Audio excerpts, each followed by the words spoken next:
нужный режим, да, при котором государство может довольно быстро развиваться. Эти режимы граничат с полнейшими диктатурами, с автократиями. Насколько теперь Токаеву получится укрепить этот авторитарный режим Назарбаева, вообще будет ли он это укреплять и получится ли у него? На самом деле политическая стабильность, она граничит с стагнацией. Будут ли продолжены репрессии, которые мы сейчас видим? Общество должно созреть. Мне кажется, только слабый режим хочет показать свою силу. Получается, нам надо сейчас просто ждать? Вопрос неоднозначный. Все-таки люди верят не популистам, люди верят реальным действиям. Сәлем достар, бұл Күлтөбе подкаст. Біз бұл жерде өзіміз қызық деп тапқан тақырыптар талқылаймыз. Бүгін талқылайтын тақырыбымыз авторитаризм, Қазақстандағы авторитаризм. Бірақ айтып кетейін деп едім, бүгінгі талқылау орыс тілінде болады, өйткені біздің құрметті қонақтарымызға бұл тақырыпта ойын өрбіту орыс тілінде ыңғайлы екен. Сондықтан орыс тілінде болады, және де астындағы субтитрлар қазақша болатынын алдын ала айтып кетейін деп едім. Доброго времени суток, дорогие друзья, это Культөбе подкаст. Мы здесь будем обсуждать тему авторитаризма в Казахстане. Сегодня у нас в гостях профессор университета КИМЭП, факультета политология и международные отношения Нурсюит Ниязбеков, исследовательница, политологиня, изучает авторитаризм в странах Центральной Азии и Южного Кавказа Софья Умарова-Дюбелей. Спасибо за приветствие. Спасибо, что приняли наше приглашение. Спасибо. Да, мы сегодня хотели бы обсудить с вами вопросы авторитаризма в Казахстане в частности. Наверное, начнем сначала, что такое авторитаризм, как вы понимаете авторитаризм, и является ли авторитаризм тормозом в развитии государства, или же авторитаризм это не нечто такое плохое. Просто когда мы всегда говорим авторитаризм, мы подразумеваем нечто, знаете, такое, негативное всегда. Может быть, это позитивное и оно нужный режим, да, при котором государство может довольно быстро развиваться. Авторитаризм, прежде всего, нужно понимать, это форма государственного управления. Это не демократическая форма государственного управления, при которой власть обычно сконцентрирована в руках элит, либо группы людей, либо одного управляющего государя. Да? В авторитаризме присутствует, давлеющую роль играет одна партия, и существует некая единая система ценностей или идеология. Если вы нашли какие-то схожести с Казахстаном в этом определении, скорее всего, мы можем диагностировать, что все-таки в Казахстане есть какая-то доля авторитаризма. Однако хотелось бы добавить к тому, что только что сейчас сказала Софья. Арман, ваш вопрос, да, авторитарный режим, означает ли это обязательно, что страна будет неэффективная с точки зрения обеспечения граждан всеми благами? Нет. Еще раз повторяю, авторитарные режимы, их бывает очень много, так же, как и демократических режимов. Все они отличаются открытостью, да, прозрачностью, человечностью даже, скажем так. Поэтому открытые авторитарные режимы, они, скажем так, имеют человеческое лицо, соответственно, они довольно-таки даже продвинутые, там даже есть выборы, понимаете, там какое-то функционирующее гражданское общество даже может быть. В то же время есть и очень закрытые авторитарные режимы, где нет ничего подобного. Эти режимы граничат с полнейшими диктатурами, с автократиями даже, понимаете, с тоталитарными режимами. Авторитаризм – это нечто между демократией и тоталитарным полным режимом. Да, допустим, нам говорят всегда, после развала Советского Союза в 1991 году, невозможно было перескочить из тоталитарного режима в демократию. Авторитаризм здесь предполагался как такой переходный промежуток, когда мы должны были прийти в себя, нарастить немножко мышцы и потом уже плавно переходить к демократии. Но у нас это случилось или нет? В политологии есть такой раздел изучающие вопросы демократизации. И это как раз сфера науки, которая занимается вопросами, как эффективно перейти из стадии авторитаризма в демократию. И как раз вот исследования демократизации, они как бы предвещали то, что многие государства на постсоветском пространстве придут к этой желаемой демократии. Но так не случилось.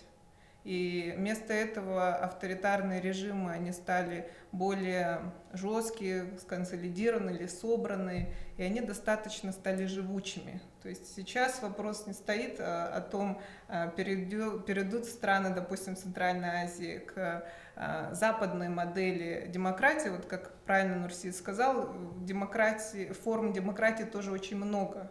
А вопрос стоит в том, что делают эти режимы, чтобы оставаться на плаву, чтобы сохранять власть. Вдобавок также хочется отметить, вот есть одна теория из литературы по демократизации, о которой сейчас говорила Софья. Действительно, вот согласно этой теории, на ранних этапах транзита от авторитарной к демократической системе правления некоторые авторы считают, что в стране необходим довольно-таки очень жесткий режим. Потому что на ранних этапах люди часто бывает, что у них нет традиции демократической. Соответственно, все будут тянуть воз в разные стороны. В обществе еще не сформировалось гражданское общество, да, нет одного какого-то объединения или несколько объединений. Для того, чтобы спасти общество от утопания в болоте, в грязине, да, в этой трясине, в стране нужен какой-то сильный лидер или сильная партия, да, которая бы на ранних этапах держала бы все в ежовых рукавицах. Но это лишь одно из мнений. Конечно, есть люди, кто с этим не согласятся, посчитав, что откуда возьмется эта традиция демократии, если мы не будем людям воспитывать в себе и социализироваться, да, в данной среде. Если мы не будем проходить этот путь, Вот. да, методом проб и ошибок, если Вот. мы не будем Вот. набивать своих шишек. Я хотел бы сказать об этом, что, вот, допустим, мы будем, наверное, чаще говорить о Казахстане, да, это наша страна, это нас волнует.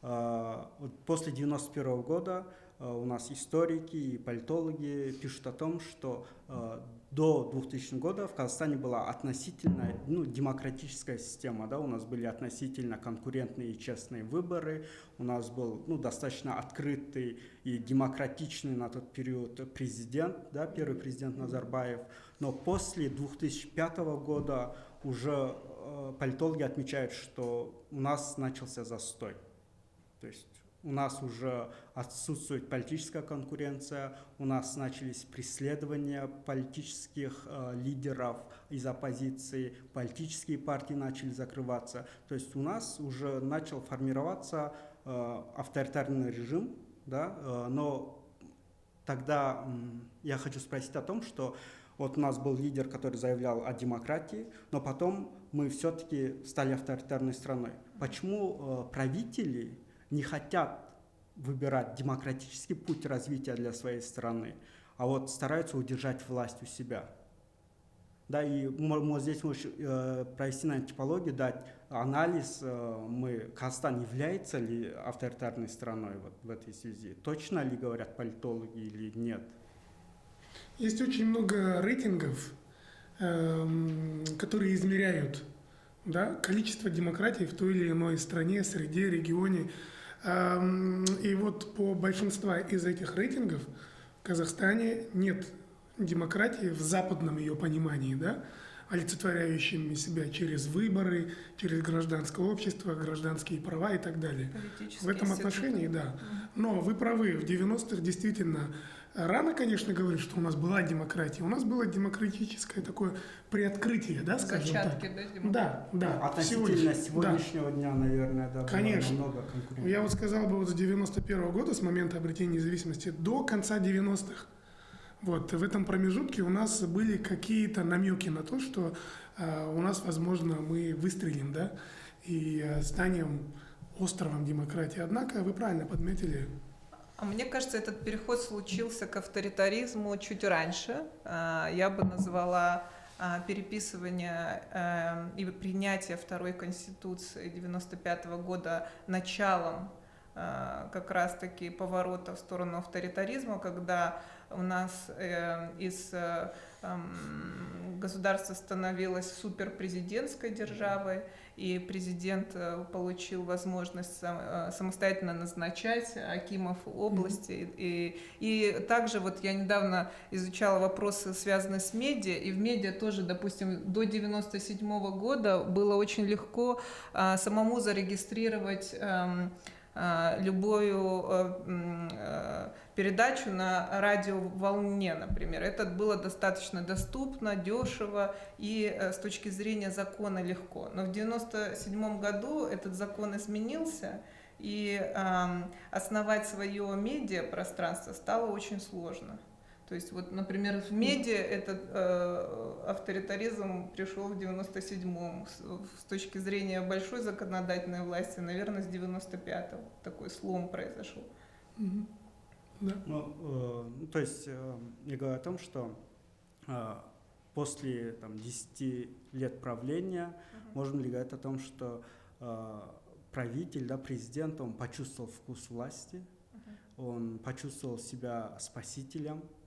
То есть это первое. Сейчас не надо давать демократии, потому что сейчас такой переходный период, и страну надо жестко держать и вывести ее на рельсы дальнейшего развития. Это, скажем, такой оптимистичный сценарий. Если мы были бы оптимистами и думали бы хорошо о нашей власти, то эта теория бы работала. Однако стоит не забывать о том, что в 90-х годах было подписано очень много договоров с нашими инвесторами.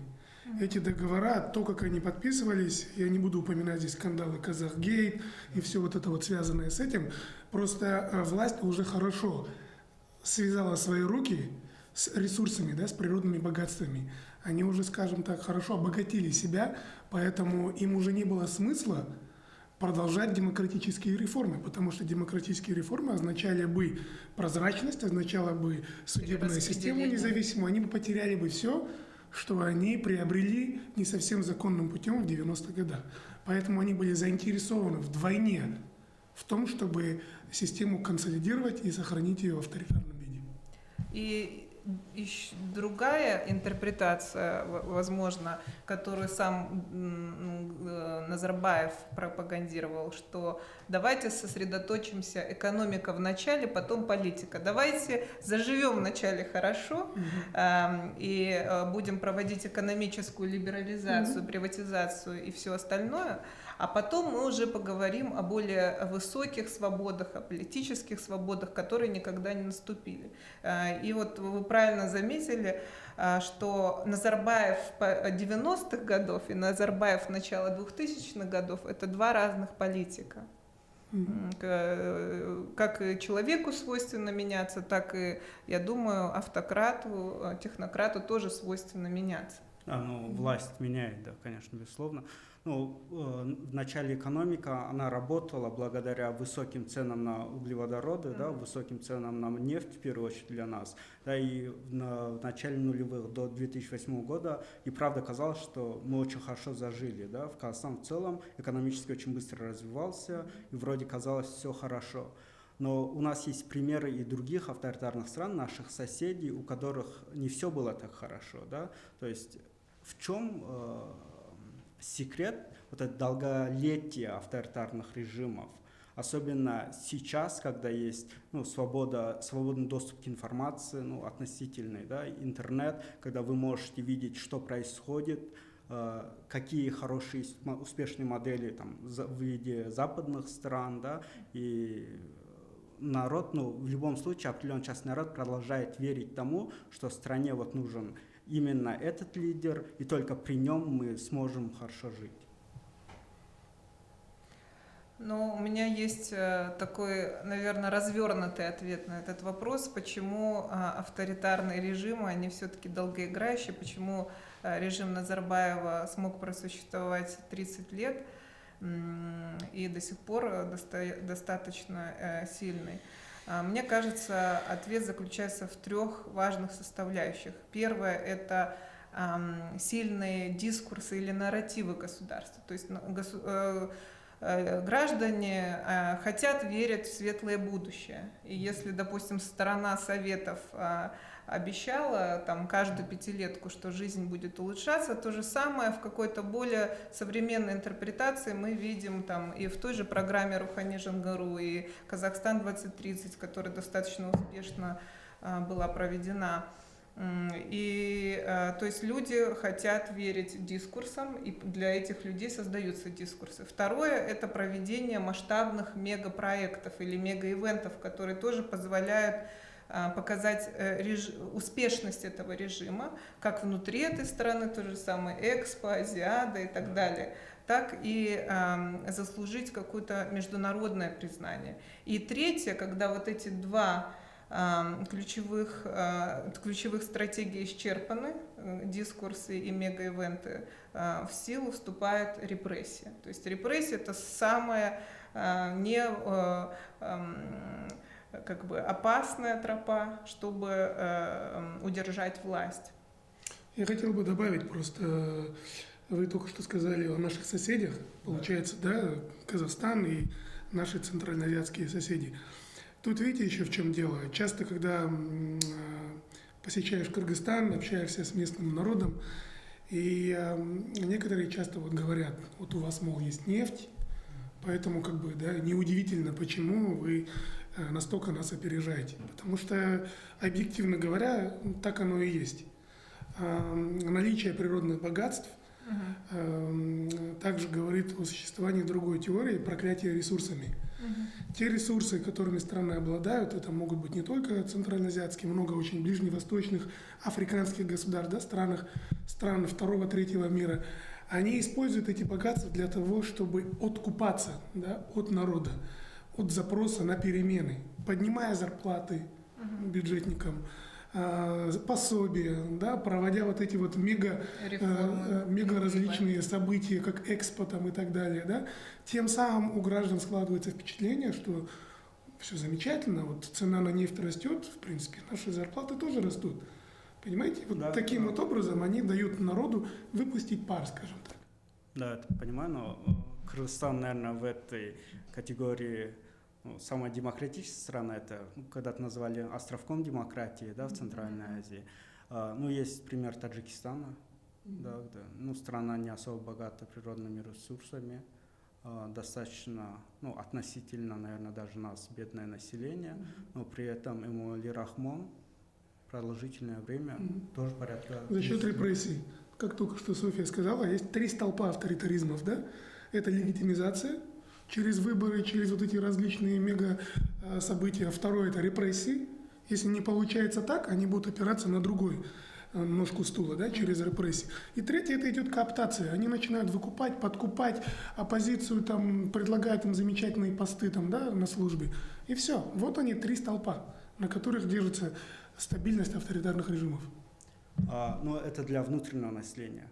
А для внешних партнеров, допустим, есть западные страны, которые всегда выступают за развитие демократии, но после выборов, президентских, парламентских выборов, кроме озабоченности, ничего не высказывают, да, то есть главы этих авторитарных режимов остаются, если так сказать, рукопожатными, их принимают, да, на Западе, в Белом доме, в Букингемском дворце, то есть они абсолютно легитимные правители, хотя и в прессе их могут осуждать, да, на Западе.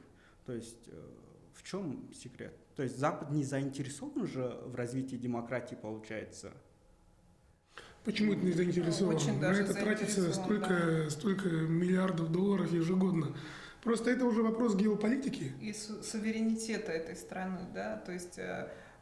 Несмотря на то, что западные державы могут проспонсировать какие-то демократические программы, инициативы, поддержать гражданское общество в том же самом Казахстане, они не могут вторгаться во внутриполитическое устройство страны.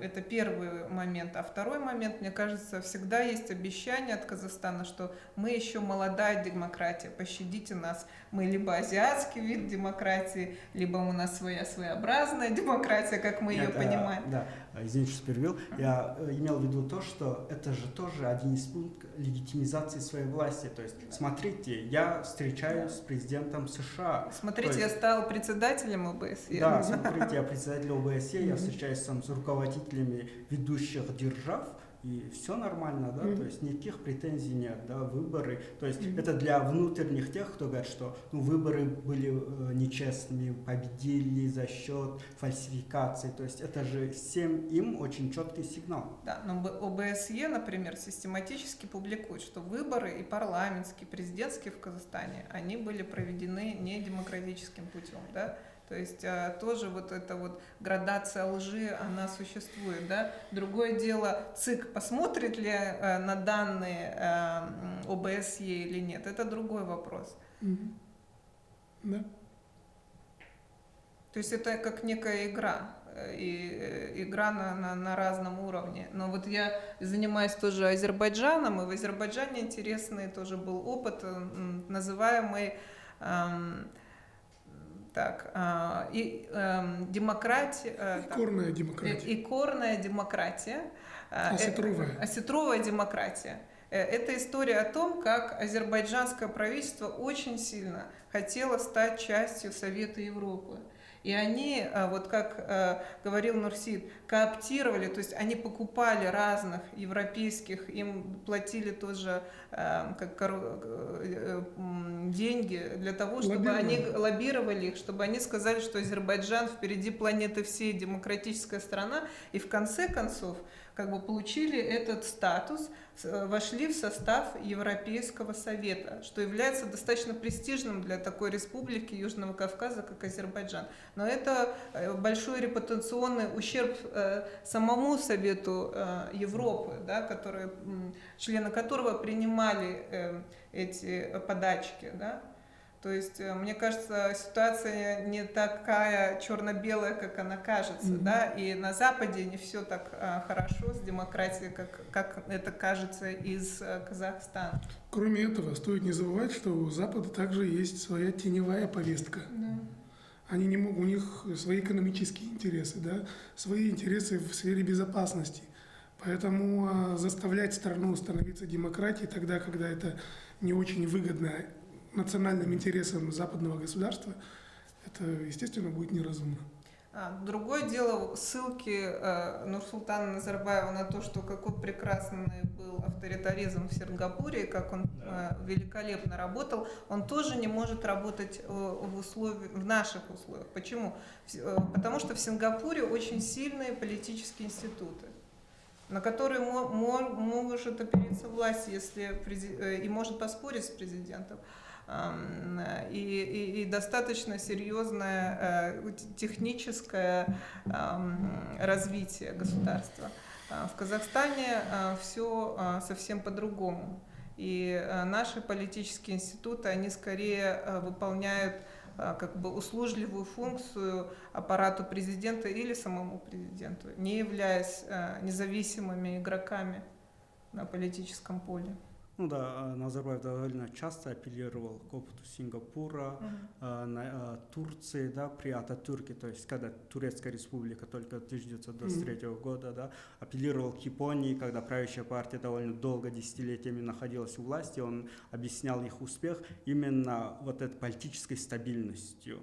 Но вы правильно говорите, что в этих странах в этот период была развита система сдержек и противовесов, чего у нас не произошло.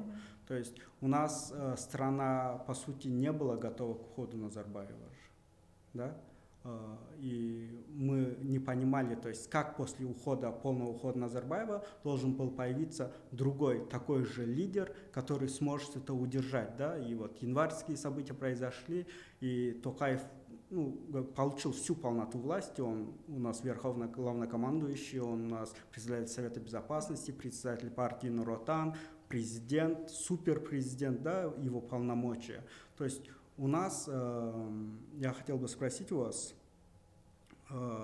насколько теперь Токаеву получится укрепить этот авторитарный режим Назарбаева, вообще будет ли он это укреплять и получится ли у него? У нас вот всегда на повестке подавали политическую стабильность как некую очень позитивную концепцию. Да. На самом деле политическая стабильность, она граничит с стагнацией. Да? И вот что произошло? Токаев является преемником или, назовем это, помазанником Назарбаева. То есть он выступает как неким гарантом стабильности именно режима Назарбаева. И январские события, да, они немножко поменяли структуру власти, да, и расстановку сил. И сейчас, мне кажется, очень важный момент, сможет ли Токаев как независимая фигура, да, удержать власть, провести реформы, в том числе и экономические, и демократические реформы, да, с той командой, которая на него формируется сейчас. Сможет ли он отречься от назарбаевского наследия? Да? Это сложное достаточно наследие. Вот.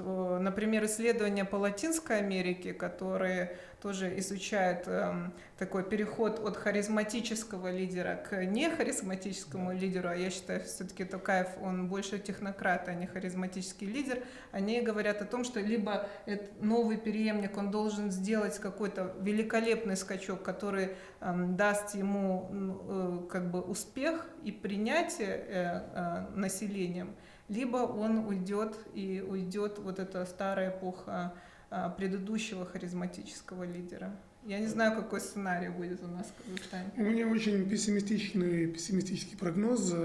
Сейчас все говорят о новом Казахстане. Я бы не спешил бы сейчас одевать розовые очки, потому что это может быть новым, старым Казахстаном. Авторитарные режимы так просто они не уходят с авансцены. Они имеют необычайную способность адаптироваться к новым условиям.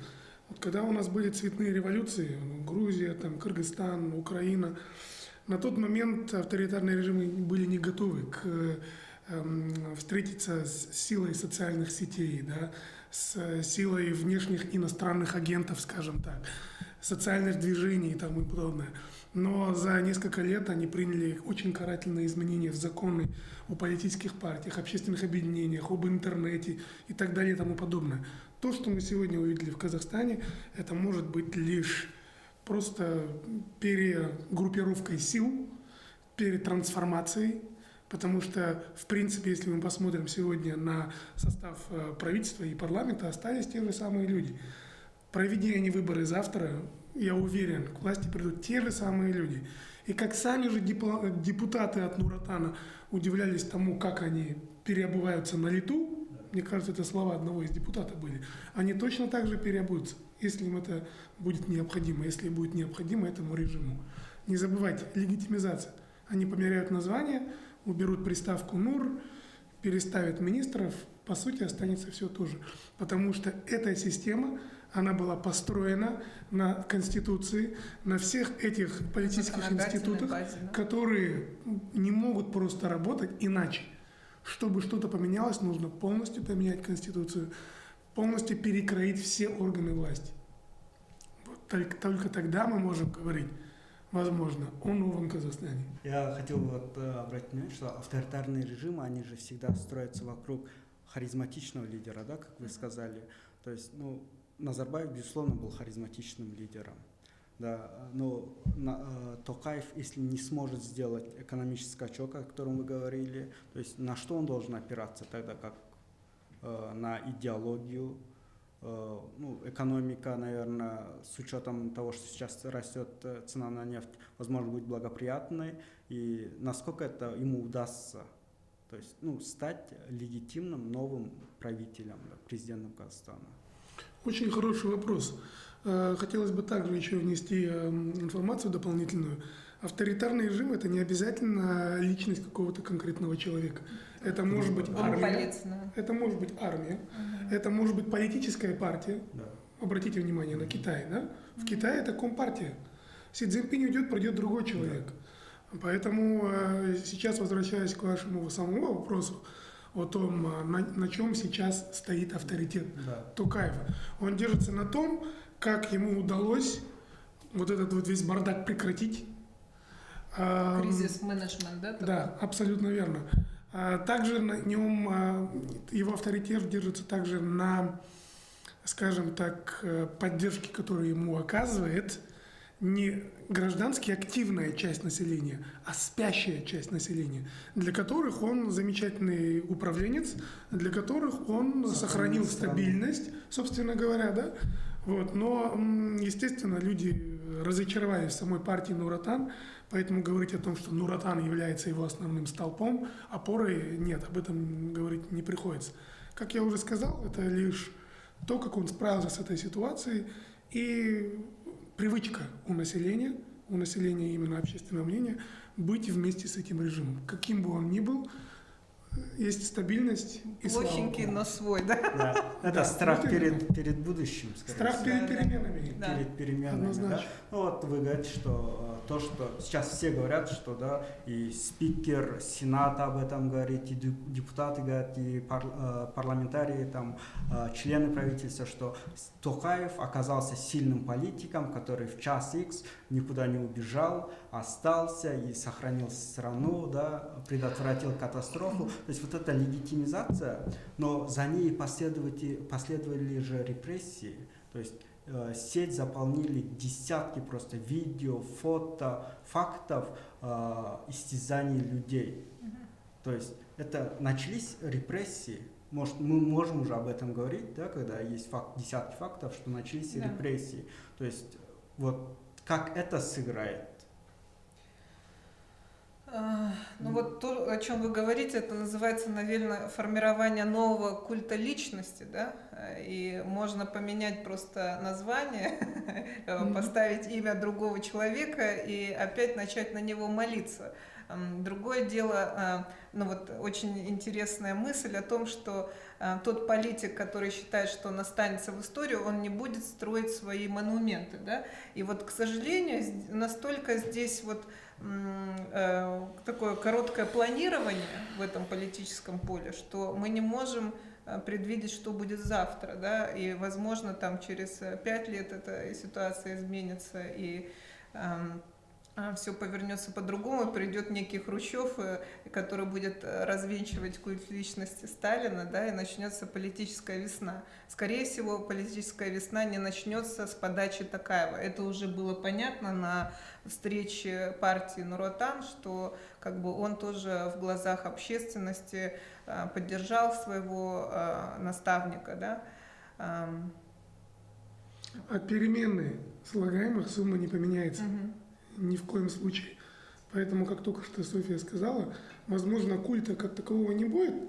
Тем самым режим просто переоденется, да, и ответит на те запросы, которые уже в обществе были последние несколько лет. Не будет больше проспектов Назарбаева, там и какие-то другие у нас там были. Вот популизм, сейчас о нем все очень много говорят. Вот такие вот очень популярные меры, они на какое-то время, қазақша дегенде, көз бояушылық. Да? Они просто немного смажут тона, краски и все. И общество продолжит дальше жить в этом русле. И мне кажется, то, как Токаев правильно выстоит в этом новом геополитическом кризисе, связанном с Украиной, тоже покажет его как бы роль как политика, да. У нас сформировались достаточно тесные отношения с Россией, мы записались во все возможные альянсы с Россией, то есть здесь у нас очень четкий вектор, вот, и мне кажется, то, как Токаев будет выстраивать и отстаивать национальные интересы Казахстана в связи с внешними угрозами, это тоже определит его какую-то легитимизацию. Недееспособность. Недееспособность. У Назарбаева, у него была очень сильная легитимизация, человек, который провел Казахстан через 90-е годы. Да, и это достаточно длительный период выстраивалось, весь этот культ, да, Назарбаева, он выстраивался все эти 30 лет. У Токаева нет этого времени. То есть сегодняшний режим, авторитарный режим, чтобы выжить, да, чтобы не пасть, То есть все люди, которые во власти, они заинтересованы сохраниться, они заинтересованы остаться, продолжать занимать эти посты. То есть что они будут делать? Будут ли продолжены репрессии, которые мы сейчас видим? Да. То есть будут ли преследовать политических активистов? Хотя президент декларирует достаточно либеральные ценности. Он говорит, будет многопартийность. Он говорит, что должна быть политический плюрализм, мы должны все с уважением относиться к чужому мнению, должна быть свобода слова. Да, то есть будут, наверное, пересматривать систему выборов, там, мажоритарная или пропорциональная, да, это тоже будет меняться, наверное. То есть вот все вот эти заявленные вещи по демократизации, их желание сохраниться, вот как это будет между собой коррелироваться? Мне кажется, это Макс Вебер сказал, что только у государства есть возможность легально использовать рычаги репрессий. И только по моим исследованиям, мне кажется, только слабый режим хочет показать свою силу. По-настоящему сильный режим, он не прибегнет к репрессиям, потому что репрессии это дорого, это в долгоиграющей перспективе плохо, да, потому что оставляет вот эти большие травмы в социуме, и это непродуктивно. Все-таки люди верят не популистам, люди верят реальным действиям. И если жизнь конкретных людей улучшается в стране, то неважно, какой будет правитель, они будут доверять этому режиму. Если жизнь людей и их свобода ограничиваются, ни о какой настоящей вере и доверию к власти не может идти речи. Да, и репрессии, не забывайте, мы до этого уже говорили о важности репрессий в авторитарном государстве. Просто эти вещи будут делаться гораздо изощреннее, вот, не так открыто и жестоко, как это было, хотя недавние события показали, куда уже открытие, мы видим все эти следы истязаний, да? Вот, поэтому я не думаю, что будет прям что-то такое сверхновое. Репрессии они могут только удержать ускользающую власть, но они не могут создать, то есть репрессии ты не можешь заставить население полюбить себя как политического лидера, но ты можешь как бы постараться завладеть этой властью и не лишиться ее. То есть вот эти 2 года до выборов, может быть, будут досрочные выборы, вот до этого периода удержаться, чтобы удержаться, можно будет использовать репрессии, не так ли? Или можно будет подкупать население? И то, и другое. Почему бы и нет? Это не взаимоисключающие. Он, будет использовать все стратегии возможные для того, чтобы удержаться, продлить свою власть. Да? Но больше, конечно, будет сделан акцент на таких вот социальных программах для того, чтобы все-таки заработать очки, потому что раны еще очень открытые, свежие в памяти у людей. Поэтому к репрессиям, возможно, они будут прибегать меньше. И вообще к репрессиям прибегают в авторитарных режимах крайне редко. Да? Это большое заблуждение считать, что авторитарные режимы выживают за счет репрессий. Репрессия – это последняя инстанция, которую применяют авторитарные режимы, чтобы удержать власть. Вот этих всех, так скажем, пытках, да, которые сейчас происходят в стране, мы узнаем посредством интернета же, потому что СМИ, оно по большому счету государственное, да, там нам не дают всю информацию. Вот. Как теперь государства, авторитарные страны в частности, как используют современные технологии, как они работают в интернете, в социальных сетях, да, чтобы создавать картинку законности, да, своей деятельности, как легитимизируется в социальных сетях? У них у всех есть свои странички, они очень активно реагируют на всевозможные петиции, они в курсе всего этого.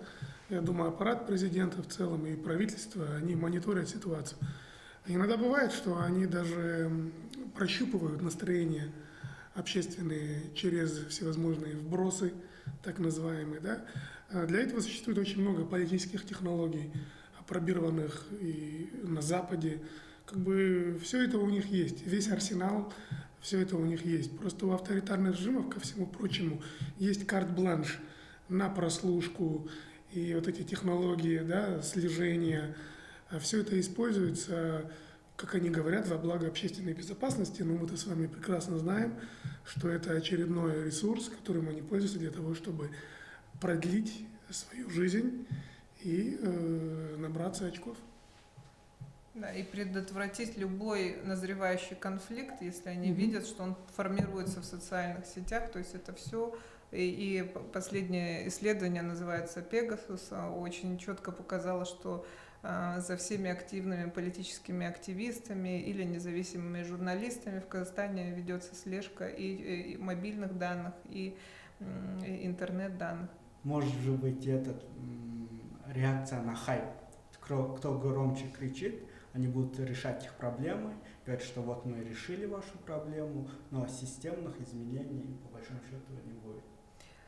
Но если вот вернуться обратно к январским событиям, мне кажется, что как раз-таки государство немножко проиграло вот информационную повестку, потому что когда уже интернет появился у людей, и люди стали смотреть на другие источники информации, понимали, что та картинка, которую мы лицезрели по Хабар-24, это не вся история, о которой мы узнали, она намного глубже и более сложная, и даже мы знаем, что были и фейки, да,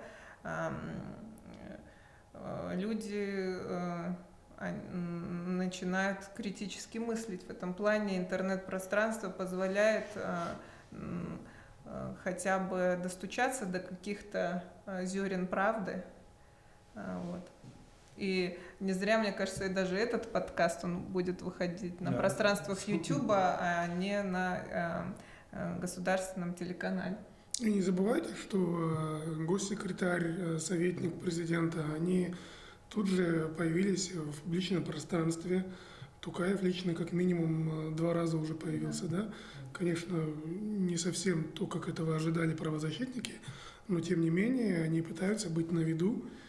То есть они используют все эти выходы к обществу так же, как используют это и блогеры. У меня еще такой вопрос. У нас вообще весь разговор несет такую атмосферу, как будто авторитаризм — это что-то очень плохое. Может быть, есть примеры стран, где авторитаризм, правда, стал таким начальным шагом к развитию общества в стране, к достижению каких-то больших успехов. Вот вы недавно приводили в пример Сингапур. Сингапур является прям ярчайшим примером, к которому прибегают все диктаторы абсолютно. Говорят, что вот мы скоро заживем, потерпите немножко, скоро все будет, нужно немного напрячься, нужно немного позабыть о своих политических амбициях и мечтах. Вот. Но помимо Сингапура есть и другие примеры, когда, собственно, сами жители этих авторитарных стран не желают никаких демократических перемен. Тут имеет силу теория политической культуры, которая говорит о том, что иногда бывает отсутствует сам запрос к демократическим преобразованиям со стороны общества. Получается, что мы видим с вами совпадение или совместимость авторитарной политической культуры и авторитарной формы правления. В таких случаях они друг в друге нуждаются. Соответственно, люди будут любить свой режим, каким бы он авторитарным ни был. Возьмите тот же Ирак, возьмите ту же Ливию, да. Сегодня очень много есть информации о том, как, собственно, жители жалеют о том, что свергнули их лидеров. Понимаете? И они ностальгируют по тем временам. Поэтому не обязательно страна должна быть очень благополучной. Она будет, возможно, в экономическом плане отставать, находиться где-то в стороне, в категории стран третьего мира, но при этом, если мы посмотрим на рейтинг счастья в мире, они покажут вам колоссальный уровень счастья и удовлетворенной жизнью, потому что это их быт, это их традиции, это их культура, и именно по этой причине в некоторых восточных странах появляется вражда к Западу и к западным ценностям, потому что люди понимают, что та же самая демократия несет за собой и плюрализм, и толерантство, и права секс-меньшинствам, и все, что с этим Полный связано. пакет демократии, да. Ну, что может достаточно враждебно быть, да, для их культуры. Да. Вот именно. Ну, ладно, Ирак, Ливия — это страны, которые пережили войну. Да, там, мне кажется, сейчас любой человек, переживший войну, он бы захотел вернуть все назад, да, ту стабильность, пусть там кто бы ни был, пусть бы это будет Саддам Хусейн, пусть он будет еще жестче, но нужна вот этот мир и стабильность. Но есть пример Сингапура, то есть где происходит вот этот качественный скачок, да, когда страна переходит к демократическим ценностям. Ну, мне кажется, я бы привела в пример другую группу стран. Это страны Балтики, да, как некий, это, наверное, не классический пример успешных стран перехода от какого-то тоталитарно-авторитарной формы государства в демократическую, но тем не менее. Это вот какой-то такой формат проевропейской формы демократии. Я не знаю, если вы были, допустим, в Эстонии или в Латвии, вы видите, как в Эстонии очень эффективно работает государство посредством как раз e-governance. Да? Все, что является приложением в сфере госуслуг онлайн, там великолепно работают, развивается робототехника, экоактивизм и так далее, и так далее. То есть это вот примеры таких современных демократизирующихся государств, которые были родственны нашим странам, но сейчас имеют другую судьбу. Ну, то есть скачок, он зависит ли от личности правителя? Был Ли Куан Ю, да, при нем да, была эта система сдержки противовесов, да, когда антикоррупционная служба могла задержать вне зависимости от близости к первому руководителю любого коррупционера, да, то есть Ли Куан Ю сам был заинтересован в развитии страны. То есть нам нужен, получается, лидер, который будет в этом заинтересован. Тут тоже много есть теорий. Одни теории говорят, что инициатива должна исходить сверху, топ-даун, да, так скажем. Для этого нужно, чтобы лидер был искренне верен демократическим преобразованиям. Вот, например, в Чехии Вацлав Хавел, когда он пришел к власти, он всецело верил в это, и он принес за собой демократический прогресс. Есть другие теории, которые говорят, что запрос должен идти снизу, общество должно созреть. Я недавно приводил в пример культуру политическую. Кто-то говорит, что для этого нужен действительно экономический прогресс, экономическое развитие. В стране должна появиться частная собственность, защищенная. В стране должна появиться образованная элита, да? должен появиться средний класс. Видите, теорий очень много. Вот в Сингапуре люди давно уже к этому созрели. Но власть не заинтересована в этом.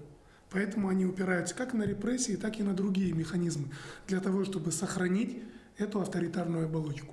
Хотя при жизни еще сам отец нынешнего президента Ли Куан Ю говорил, что мое дело, моя миссия была, да, принести экономическое развитие и блага этому народу, чтобы они в будущем могли уже ни в чем себе не отказывать и уже жить в демократической свободной стране. Однако, когда он ушел, его последователи не принесли с собой демократические преобразования. Поэтому эта теория тоже имеет под собой очень много противовесов. Ну, я понимаю, что демократия, ну, сама по себе это не панацея, да? Может быть, демократия и вправду может навредить стране, да? Запросто. Ну, легко, да, вы только что приводили примеры Ливии, Ирака, да, то есть мы не знаем, какие потрясения могут случиться. К тому же, там, вы говорите о частной собственности, то есть, ну, у нас не защищена, да, частная собственность, мы сейчас не говорим про одну квартиру или дом, мы говорим про бизнес, да, он у нас не защищен, есть факты рейдерства, да, о которых сейчас начали говорить, у нас нет достаточного количества среднего класса еще, у нас не было этой культуры, то есть, получается, нам надо сейчас просто ждать.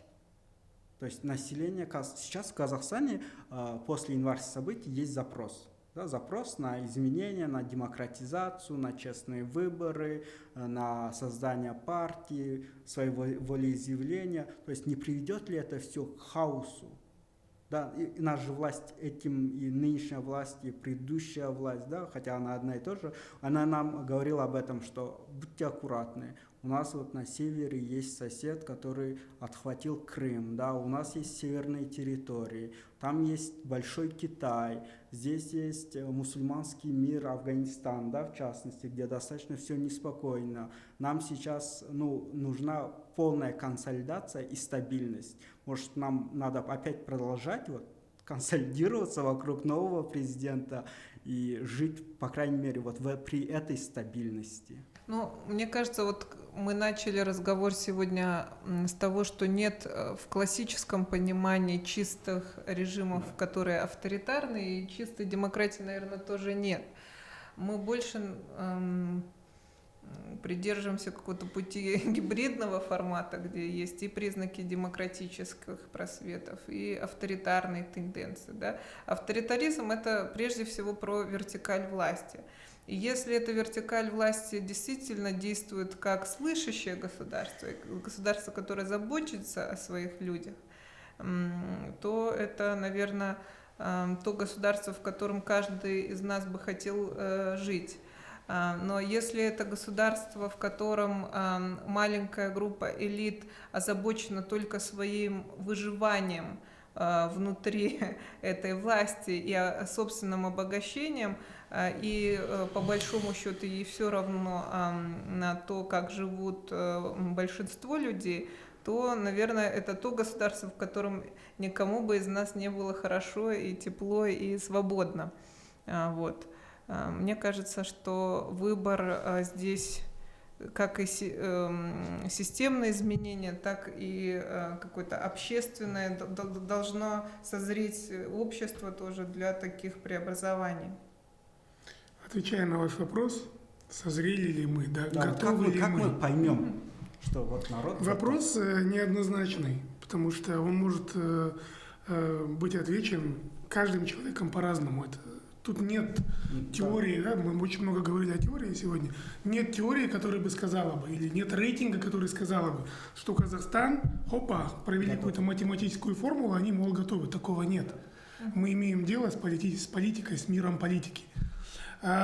Тут чисто вопрос мнения. Например, лично мое мнение, я бы так сказал, что если мы будем и дальше ждать, то у нас также не выработается культура мирного протеста, например. Да? Мы также будем дальше заниматься попустительством и позволять олигархам обогащаться, выводить капитал из страны, да?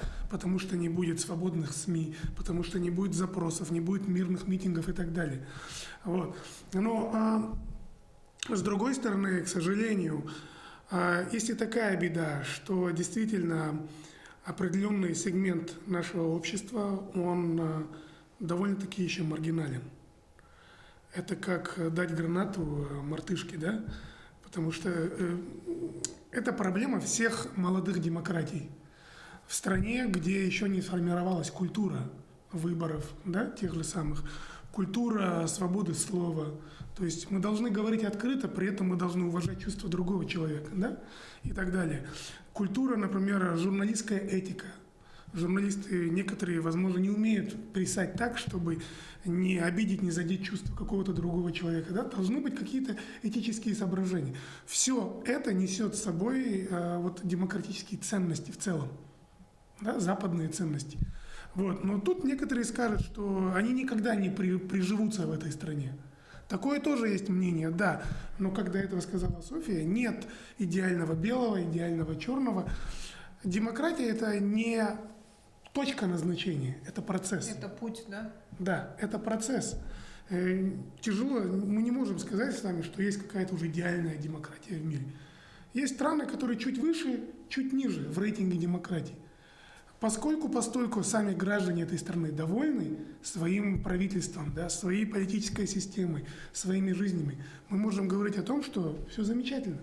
И пусть, если она даже и не будет демократией, пусть она будет отставать очень сильно, но если в этой стране не нарушаются права человека, если люди довольны своими жизнями, то почему бы и нет? Какой бы это режим ни был. Понимаете? Вот мое мнение. Я хотел сказать о том, что последние события показали, что запрос есть на изменения.